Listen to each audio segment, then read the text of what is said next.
Dans cette vidéo, on va parler de pluies de palourdes et notamment comment apparaissent les palourdes sur la carte dans les différentes maps du jeu. Alors déjà, il faut savoir qu'il y a quelques règles que les palourdes respectent et on va commencer à voir ça ensemble. Déjà, la première de ces règles, c'est comment les palourdes se répartissent sur la map au début du match. Eh bien, il s'avère qu'en fait, à chaque début de match et sur chacune des maps, il y a au tout départ 30 palourdes disposées un petit peu aléatoirement. Et en fait, c'est pas exactement aléatoire, elles se placent en fait dans certaines zones autorisées par les développeurs, et très souvent il y a en fait 3 zones, une zone proche de votre spawn, une zone proche du spawn de l'équipe adverse, ainsi qu'une zone centrale. Il faut savoir que d'un match à l'autre, les palourdes ne sont pas placées exactement de la même manière, mais globalement ces zones restent toujours les mêmes pour une map donnée. En début de match, vous pouvez alors savoir à peu près où est-ce qu'elles seront situées. On peut par exemple voir que sur le centre Arowana, eh bien toutes les palourdes au début du match sont en fait situées sur l'allée centrale. Ça peut valoir le coup de le savoir pour pas perdre du temps à les chercher dans les couloirs à gauche et à droite. Mais évidemment, des palourdes continuent d'apparaître au cours de la partie, mais les palourdes qui apparaissent respectent en fait certaines règles qui ne sont pas les mêmes que celles qui sont déjà présentes au début du match. Celles qui sont présentes au début du match, on a vu, il y en a 30 et elles sont réparties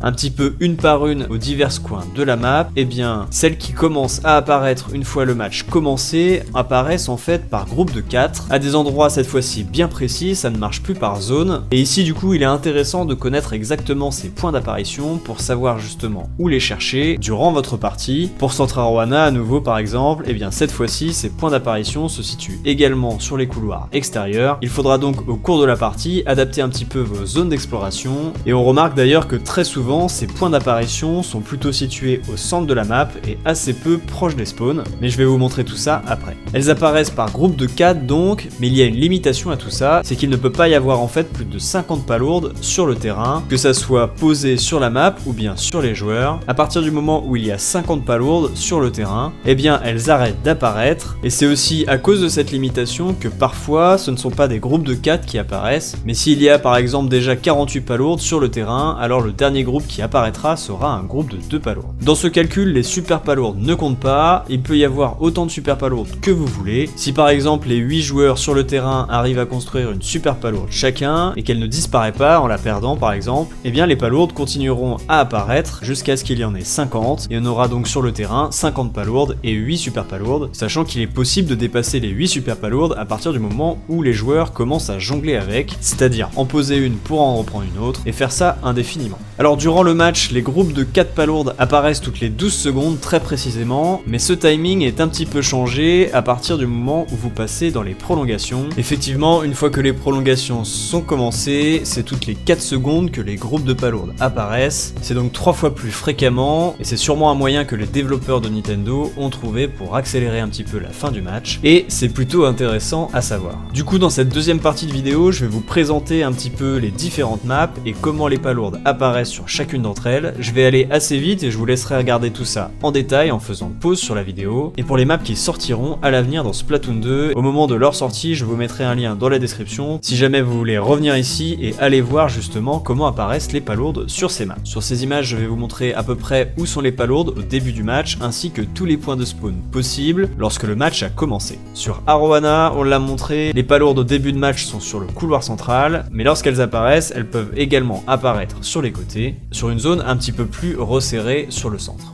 Dans la galerie des abysses, au début de la map, elles ont l'air plutôt bien réparties sur l'ensemble du terrain, et on peut voir ensuite que les groupes de 4 sont vraiment resserrés au centre avec quelques groupes sur le toit. Sur Piste Méroule, elles sont également plutôt au centre avec quelques-unes dans le spawn, et c'est un petit peu la même chose pour les groupes qui apparaissent au fur et à mesure du match. Sur l'Institut Calamar, il y a finalement assez peu de palourdes au centre au début du match, mais pas mal dans chacune des zones des deux équipes, mais il y a énormément de points de spawn différents possibles en cours de route, et ceux-ci sont pour le coup vraiment au centre de la map. Sur Chantier Narval, on repère très facilement les 3 zones dont je vous parlais précédemment, et les palourdes en cours de route continuent d'apparaître à peu près au centre du jeu, sachant qu'il y a quand même quelques groupes qui apparaissent sur les hauteurs. Sur Tour Girel, eh bien il faut savoir que toutes les palourdes sont à peu près au centre du terrain, les étages les plus hauts du parking sont dépeuplés de palourdes, que ça soit au début ou bien en cours de route.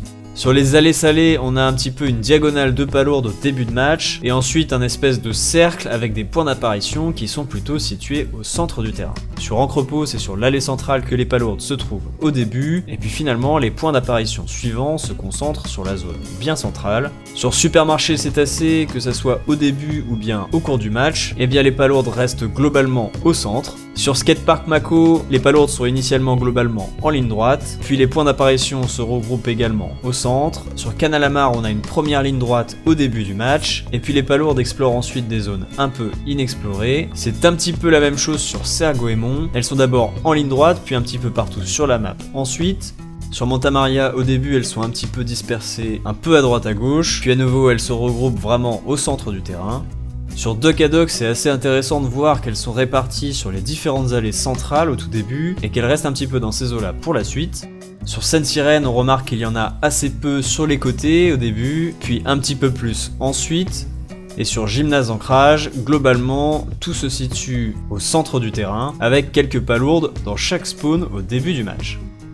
Bref, vous avez pu le voir, il y a quand même de grosses similarités entre les différentes maps, que ce soit sur la disposition des palourdes au début du match ou bien sur comment elles apparaissent en cours de route. Il est important de savoir justement où les palourdes se trouvent durant vos matchs pour savoir les chercher le plus rapidement possible et avoir un avantage sur l'équipe adverse. J'espère du coup que cette vidéo vous aura aidé pour ça. N'hésitez pas à le faire savoir par un like, un commentaire et un partage. C'était Evil Squid, je vous dis à bientôt dans une prochaine vidéo. Allez, salut!